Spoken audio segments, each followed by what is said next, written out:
जी, अस्सलाम वालेकुम। मेरा नाम जैसे पता है कि हारून इलियास एंड बाय प्रोफेशन मैं लॉयर हूँ। आज मेरे साथ हैं जबरान खिची जो मीडिया से ताल्लुक़ रखते हैं।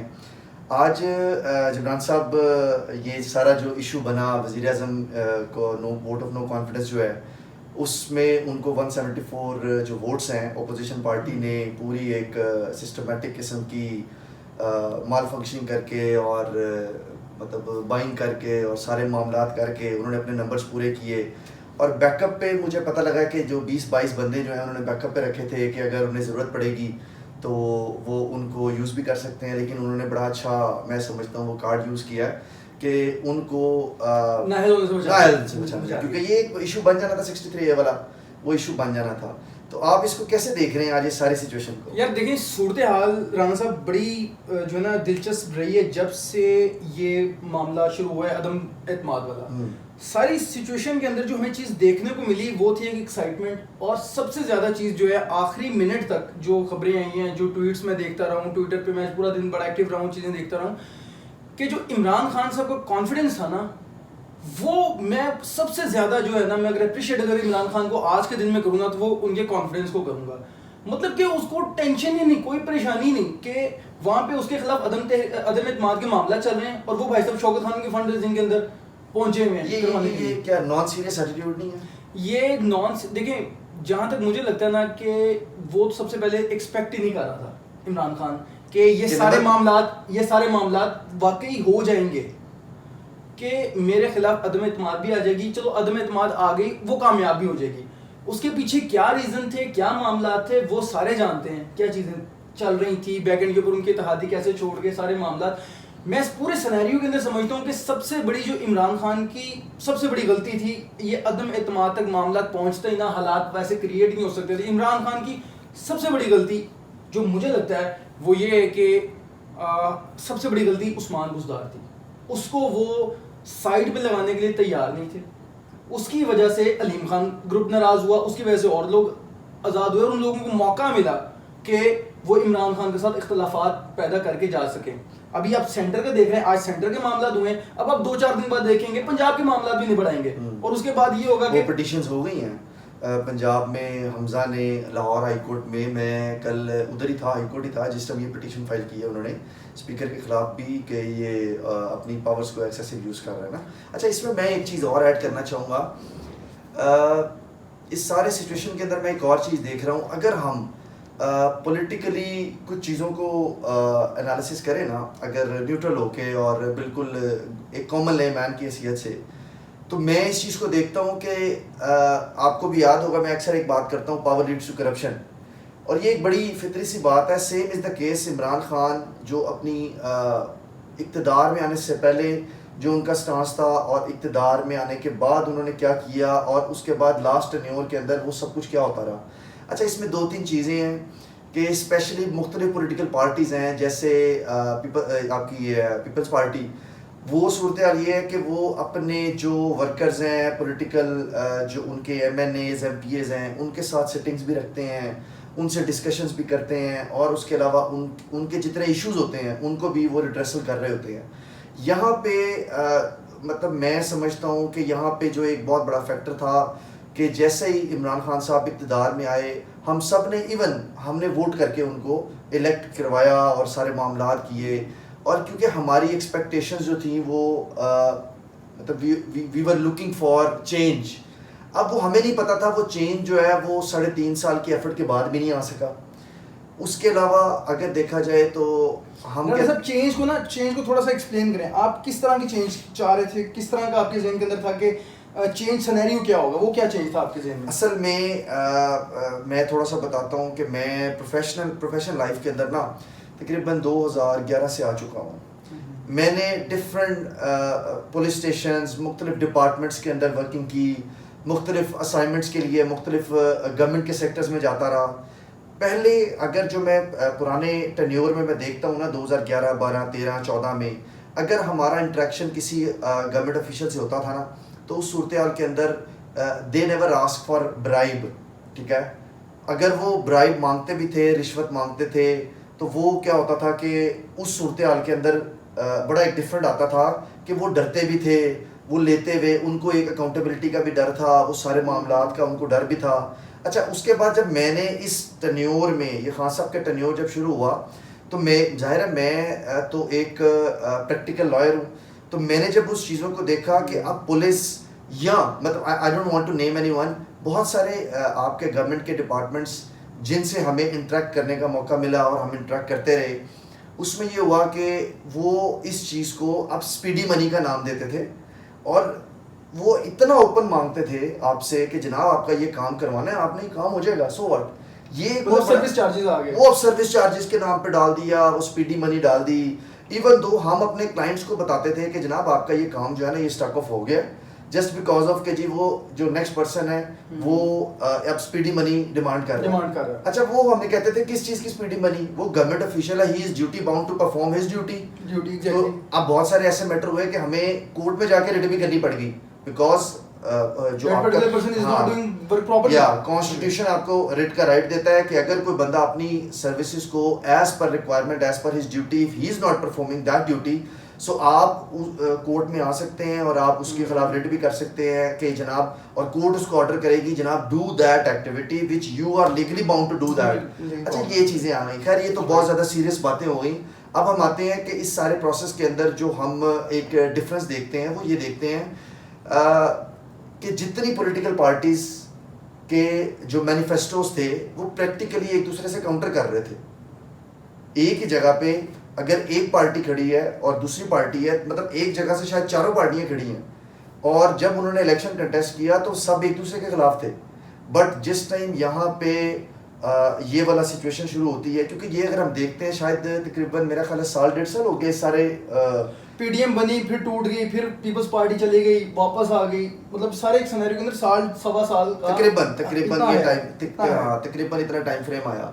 अच्छा, उसके अलावा दूसरी चीज़ें जो मैं देख रहा हूँ उसमें अब खान साहब का जो मैं नोट करता हूँ कि individually no doubt he is a good man, he is a righteous person, he is a you know man of words, but practically आदमी नहीं, सबसे नहीं वो नहीं है हम मानते हैं, क्योंकि उनका कोई ऐसा कोई ख़ास हमने अभी तक शायद हाईलाइट नहीं हुआ या अभी हुआ नहीं, बिकॉज उनको प्रैक्टिकली शायद ज़रूरत नहीं थी, क्योंकि पैसे उनके पास वैसे ही थे, बैकअप भी था, सब कुछ था, सो उन्हें ज़रूरत नहीं पड़ी ना। और उम्र के इस हिस्से के अंदर आके वैसे ही बंदा ना वो कहता है जी मैं को अच्छे 70 साल की उम्र है, 70 साल, तो मैं को अच्छे काम करूँ ना, 70 प्लस ही हैं, तो मैं को अच्छे काम ही करूँ। अच्छा, उसमें मैं जिस चीज़ पे मैं फोकस करना चाह रहा हूँ वो ये है कि उनका जो बिहेव था वो बहुत स्टबन रहा, ठीक है। उन्होंने जो डिसीजन लिए, दूसरा ये अकाउंटेबिलिटी को लेके 3.5 साल उन्होंने, मैं कहता हूँ पीडीएम के जितने भी उनको अब पीडीएम नहीं कहेंगे, वो बेसिक तो अपोजिशन ही थी ना गवर्नमेंट की, उनको चैन से सोने नहीं दिया। अदालती कार्रवाई, नैब, एफआईए, उन्होंने किसी ना किसी पर्सपेक्टिव के अंदर उनको आरे लगाई रखा। ऐसे ही है। अब पॉइंट ये बनता है कि वो आप क्या समझते हैं कि ये सारी चीज़ें पे बैक नहीं होंगी, अल्टीमेट होंगी? देखें, जिस तरीके से भी शहबाज शरीफ तकरीर कर रहे थे और वो कह रहे थे कि जी हम किसी से कोई बदला नहीं लेंगे, ये नहीं लेंगे, ये तो होती हैं कहानी बातें, ये होती हैं किताबी बातें, ये होती हैं असेंबली के फ्लोर के ऊपर। बस खान साहब जितने ब्लंट आदमी थे, वो ब्लंट कहते मैं तुम्हें रुलाऊंगा, इनको तो तकलीफ पहुंचेगी मैं पहुंचाऊंगा, वो ब्लंट आदमी था, वो कहता था। ये हैं सियासी लोग, वो ज़रा सियासत क्योंकि उसके बस की नहीं थी, वो सियासी नहीं, वो उसे आप कह लेंगे वो दूसरे नेचर का आदमी था, उसने गोरों को पढ़ा, उनके साथ रहा सारी ज़िंदगी, उसका स्टाइल एक डिफरेंट था। ये इन्होंने चूंकि सियासत यहाँ आगे की है, थड़े की सियासत की है, इन्होंने गली महल्ले की सियासत की है, इन लोगों ने यहाँ के कल्चर को देखते हुए इनका ये है कि दिखानी सजी दिमाग में खपी है, ऐसे ही है, और ये लोग ऐसे ही करेंगे। ये नहीं होगा कि खान साहब को ये माफ़ी दे देंगे या कर देंगे, लेकिन बात ये है कि वही कि साबित भी करना पड़ेगा चीज़ के खान साहब ने ये किया। ऑल तो आज तक किसी पे कोई चीज़ साबित नहीं हुई पाकिस्तान के अंदर, ठीक है, लेकिन ऐसे ऐसे मामलात हैं। पीपल्स पार्टी के 2-3 बड़े नाम हैं वज़ीर आज़म जो साबित रह चुके हैं, यूसुफ गिलानी, जरदारी वगैरह ने, ये खबरें हाईलाइट नहीं हुई, लेकिन आप रिकॉर्ड पे जाके देखें, अखबारों के अंदर मौजूद है, अखबारों की हाईलाइट्स हैं इनके। इन लोगों ने 125-150 अरब रुपया नैब को दिया है पिछले कुछ अरसे में, लेकिन वो चीज़ें हाईलाइट नहीं हुई, क्योंकि वो चीज़ हाईलाइट कर अगर वही तहरीक इंसाफ के लोग होते और उन्होंने हाईलाइट की होती तो वो पता लगता प्रॉपरली कि ये तो बड़ी ज़्यादा लेकिन बात असल में राणा साहब ये नहीं है। अब बात ये है कि 2-4 दिनों में गवर्नमेंट फॉर्म कर आ जाएगी, उसके बाद जो समरी सबसे पहले मुझे तैयार तो पड़ी मुझे है, तो मैंने मुझे पेट्रोल तो दी पई है। पेट्रोल के सबसे मैं यही बात बार बार कर रहा था कि पेट्रोल का 27 रुपए वो इंक्रीज कर रहे हैं, और मैंने तो आज स्पेशली जाके पूरा टैंक अपना फुल करवाया गाड़ी का। राणा साहब ये ज्यादा देर नहीं चलना, ये 4 चले दिन 5 चले, दिन लेकिन हफ्ता, मुझे एक चीज का पता है, आप जैसे एक हफ्ता के बाद गालियां निकालेंगे कैसे? नहीं हम पहले निकालेंगे, आप एक हफ्ते के बाद निकालेंगे। उसमें उसमें एक चीज और होगी कि जैसे ये अभी अगर ये एक्सेप्ट हो भी जाती है, तो पॉइंट ये है कि वो एक्सेप्ट करने के लिए वज़ीर आज़म के सिग्नेचर्स रिक्वायर्ड थे, तो वज़ीर आज़म साहब तो खान साहब तो चले गए हैं, अब आ गया शहबाज शरीफ साहब। अब पॉइंट ये है कि आपका जो नेक्स्ट पीएम बन रहे हैं शहबाज शरीफ साहब, वो PMLN से बिलोंग कर रहे हैं। दूसरी चीज़ ये है कि वो इस टाइम उनके पास जो सबसे ज़्यादा प्ले कार्ड्स है ना, वो उन्होंने सिंपैथी गेन करनी है, नो मैटर व्हाट। किसने, खान साहब ने? No no no no, I am not talking about Khan sahab, मैं आपके न्यू प्राइम मिनिस्टर की बात कर रहा हूं। अच्छा, उन्होंने सिंपैथी गेन करनी है, क्योंकि लोग अभी वो एक बड़ा महंगाई से तंग आ बड़ा रहे हैं, ऐसा एक चीज़। इंडीड सा पर्सपेक्टिव है कि लोगों की बाइंग कैपेसिटी जो है वो खत्म खत्म हो गया, ऐसा ही है। अगर हम महंगाई को डिफाइन करें तो महंगाई बेसिकली है क्या चीज़? मेरी जेब में अगर 100 रुपया है, तो एक चीज़ अगर 105 रुपए की भी है ना, तो वो मेरे लिए महंगी है। अगर मेरे जेब में 100 रुपया है और मैंने वो एक चीज़ 95 की है, तो वो मेरे लिए महंगी नहीं है। नहीं है, ऐसा ही है। एक कॉमन लेमैन की डेफिनेशन तो ऐसा ये ही बनती है, है ना। ऐसा ही है। अच्छा, एक पर्सपेक्टिव ये हो गया। अब हम देखते हैं दूसरा जो बात अभी हम पीछे कर रहे थे, बिलावल साहब, अगर हम इनको देखें तो वज़ीर दाखिला आ रहे हैं आपका, मुझे हाँ वो रिप्लेसमेंट आ रहे हैं शेख रशीद साहब के। एक चीज़ है तो शेख जी साहब ने उनके बारे में बयानात अच्छे नहीं दिए हुए। अच्छा, वो मुझे ये बताएं कि वो शेख रशीद साहब आज सारा दिन नज़र नहीं आए, कोई उनकी कोई बात नहीं, कोई ट्वीट नहीं, कोई मामलात नहीं, ये सब कुछ क्या देखिए है शेख साहब? हो सकता है रोजा लग रहा हो, घर पे हो, काम फरमा रहे हो, इसलिए वो नहीं आए। लेकिन राणा साहब, एक जो मजे की जो एक अलार्मिंग चीज़ जो है ना मेरे लिए आज पूरा दिन रही है, वो ये रही है कि पूरा दिन अफवाज पाकिस्तान के खिलाफ स्पेशली इदारों को टारगेट करते हुए एक बड़ी मुनज़्ज़म किस्म की सोशल मीडिया कैंपेन चलती रही है, ठीक है, जिसकी मैं समझता हूँ कि हमें जितनी हो सके मजम्मत करनी चाहिए। मामलात, सियासी मामलात में इदारों को घसीटना ये कोई मुनासिब बात नहीं है। दो पर्सपेक्टिव हो सकते हैं उसमें जो मुझे लगे। एक तो मुझे लगता है कि अक्सर पाकिस्तान के ऐसे हालात जब भी क्रिएट होते हैं, ऊपर नीचे होते हैं, उसके अंदर इंडियन रॉ जो है वो अपने भरपूर पार्टिसिपेट करती है और ऐसे ट्रेंड्स डेवलप करती है और लोगों को मौका देती है कि वो उन ख्यालात के लोग आएँ और ट्वीट्स करें। मुझे लगता है कि ये कहीं ना कहीं तैयार की गई साजिश, ये जो प्लान की गई है, ये इंडिया से या रॉ की तरफ से ये प्लान की गई, क्योंकि हम पहले भी इस तरह की एग्जाम्पल्स देख चुके हैं। एक चीज़। दूसरी चीज़, अगर जो पाकिस्तानियों ने जो मामला किए हैं या जो पाकिस्तानी इसके अंदर इस आग के अंदर कूदे हैं, तो मेरा ख्याल है कि हमें एहसास करना चाहिए, ख्याल करना चाहिए इस बात का कि अफवाज पाकिस्तान आज हम जो बड़े फ्रीली घूम रहे हैं, वो टाइम भी हमने देखा है कि घर से बाहर नहीं निकला जाता था कि कहीं धमाका ना हो जाए, मार्केट नहीं जाया जाता कहीं धमाका ना हो जाए। मुशर्रफ टेन्योर में हुआ है, मुशर्रफ टेन्योर में 2014 तक हम लोग देखते रहे। मैं बताता हूँ, हम यूनिवर्सिटी में थे, एस्टर पंजाब यूनिवर्सिटी, तो मुझे याद है कि फ़ोन आता है, ब्लास्ट हो गया, हम लोग बैठे हुए हैं और टीवी पे देख रहे हैं, जी वो ब्लास्ट पहला हो गया, लो जी 5 मिनट बाद दूसरा हो गया, उन्होंने जी पुलिस फलां जगह ढूंढ रही है, सारा कुछ है। अच्छा, मैं इस चीज़ से हम हटते हैं। बस मैं ये आखिर में कहना चाह रहा हूँ कि हमें ऐसी चीज़ों पे नहीं घसीटना चाहिए फौज पाकिस्तान को, उनका एक काम करने देना चाहिए और उस साजिश का हिस्सा नहीं बनना चाहिए जो उनके खिलाफ चल रही है। लोग बातें करें अजीब गरीब जो भी है, लेकिन वो हमारी अफवाज है, हम सबकी अफवाज है, हमें उनका ख्याल करना चाहिए और हमें we do respect our army officials और आर्मी फोर्स, आर्म फोर्सेस।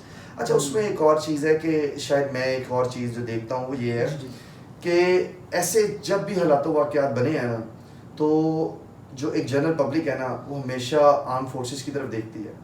हाँ, ये एक बड़ा रियलिस्टिक पर्सपेक्टिव है। और एक शेर चलता होता है, मिट जाएगी मखलूक तो इंसाफ करोगे, मतलब इस तरह की लाइंस काफी पॉपुलर होती हैं और मेरे ख्याल में आज भी वो सिचुएशन बनी है कि लोगों ने क्या आया तेरी अच्छा, इसमें हम जुडिशली डिस्कस करना भूल गए कि अब एकदम वो स्टेप इन किया, स्टेप इन करने के बाद रूलिंग को उन्होंने ओवरराइड किया और अगेंस्ट द डिसीजन दे दिया और उसमें सारे मामलात हैं।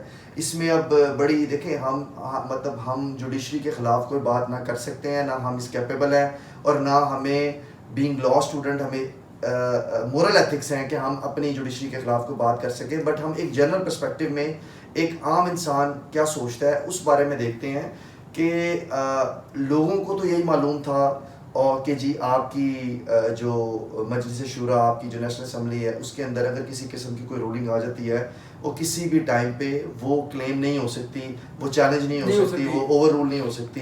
बट हमने एक नई हिस्ट्री फेस की है, जो हमने जो देखा है, ये एक नई हिस्ट्री है और ये आने वाले बहुत लंबे टर्न्योर तक ये चीज़ याद रखी जाएगी। अच्छा, वैसे मुझे एक और चीज़ लगती है कि ये जो सारी सूरत हाल हुई है, मतलब सो मोटो हुआ, उसके ऊपर ये मामला हुए, ये से इसके कॉन्सिक्वेंसेस जो है ना वो बहुत देर तक महसूस किए जाएंगे। अब होगा कि अगर कोई भी रूलिंग होती है, मेरा ख्याल है कि अब हर बंदा उठा के रूलिंग लेके मुझे जी बात नहीं करने दी गई। मुझे उन्होंने ये कह दिया गैर आईनी तरीके से अदालत के अंदर जो आपकी मजलिस शूरा, उसमें 100 सच 100 झूठ बोले जाते हैं, तमाम पार्टीज अपने उसको करते हुए। अब कोई भी स्पीकर है वो डेफिनेटली हुकूमती जमात का है ना, तो डेफिनेटली वो अपनी हुकूमत की उसमें जाएगा। अच्छा जी, what is your opinion about mister Khan साहब next line of action? Khan साहब घर सुकून से नहीं बैठने वाला। उसने पहले इतवार की कॉल दे दी हुई थी, कल के इजलास में कौम से खराब किया था, दे दी हुई थी। अभी भी इस वक्त लाहौर के लालक जान चौक में DHA के अंदर अवाम, अभी मैं वीडियोस देख रहा था, उसके ऊपर अवाम पहुंचना शुरू हो गई हुई है और वही वाला मोमेंटम जो पहले था। मसला ये है कि सारे इंतखाबात से इसलिए भाग रहे हैं क्योंकि इमरान खान अपनी पॉपुलैरिटी के इस वक्त रूज पे बैठा हुआ है। कोई वो कर ही नहीं रहे कि जी इमरान खान को बाहर किया, क्योंकि इमरान खान जिस नैरेटिव के ऊपर है, जिस नैरेटिव के ऊपर इमरान खान खेल रहा है, जो वो लोगों में लेके जा रहा है, वो बड़ा पॉपुलर हो रहा है और वो सिर्फ एक ही है, खुद मुख्तारी, वो सॉवरेनिटी ऑफ द स्टेट। ये तो हर जगह पे एग्जिस्ट करती है। आपने लेटर का जिक्र करना भूल गया। लेटर हाँ, सारी कहानी लेटर की है। फेक लेटर आया था, वो आपने देखा? एक फेक लेटर फ्लॉट हुआ और कि जी वो हमारे जो बाइडेन के नीचे साइन भी हुए हैं और ऐसे वो मैंने भी वो लेटर पढ़ा कि जी एक फेक लेटर भी था। देखिए काउंटर होता है, एक ओरिजिनल लेटर आया, उसकी जगह उन्होंने फेक लाके मार्केट में दिखाया, फिर उसको कहा कि ये तो फेक है, ये वाला जो मार्केट में है, क्योंकि वो तो वज़ीर-ए-आज़म ने शेयर ही नहीं किया। वो शेयर नहीं किया, वो क्लासिफाइड डॉक्यूमेंट। अच्छा, इसमें लास्ट इसको हम क्लोज करते हैं और सारे मामलात को और हमारी बस दुआ ये है कि अल्लाह ताला पाकिस्तान को प्रॉस्पेरिटी दिखाए और स्पेशली एक आम बंदा जिसकी बाइंग कैपेसिटी ख़त्म हो गई है, अल्लाह ताला उनके लिए वसाइल पैदा करने की, इन लोगों को जो अपकमिंग आपकी लीडरशिप आ गई है, इनको तौफीक दे। बट मैं एक्सपेक्ट करता हूँ कि PMLN specially they are good in that, क्योंकि उनका पूरा मैकेनिज्म जो है ना वो इस सिलसिले से भरा पड़ा है। मुझे शहबाज शरीफ को लोन मिल जाता है बड़ी आसानी से। तरला बहुत अच्छा है इनका भी, तरला बड़ा अच्छा है। ये मुझे उम्मीद है कि शहबाज शरीफ एक अच्छे तरीके से रूल करेंगे, क्योंकि जिस तरीके से पहले उनकी पंजाब के अंदर उंगली चलती थी, लेकिन बिसाइड ऑल दीज थिंग्स के उनके ऊपर क्या केसेस हैं क्या नहीं, हम उस पर नहीं जा रहे। सिर्फ इस बात के ऊपर कि आवाम को डिलीवर होता हुआ नजर आए, ताकि मेरी कैपेसिटी, आपकी कैपेसिटी, जो हम सब की बाइंग कैपेसिटी है, जो बहुत नीचे आ गई थी हालात जो भी बने मुल्क में, हमने बहुत महंगाई देखी है। अब हम चाह रहे हैं कि 180 रुपीस के लिए तैयार हो जाए। सबसे पहले तो पेट्रोल 180 पे, उसके बाद उसके लिए हम देखते हैं। चलिए जिब्रान साहब, थैंक यू सो मच। बहुत शुक्रिया राना साहब ji, sir, thank you so much. बहुत शुक्रिया आपका।